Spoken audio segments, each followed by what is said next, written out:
حاضر.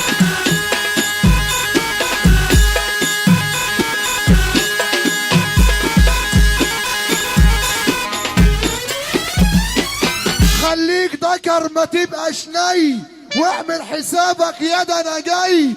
انت اخرك تضرب صوت، اما انا يا ابني بضرب حي.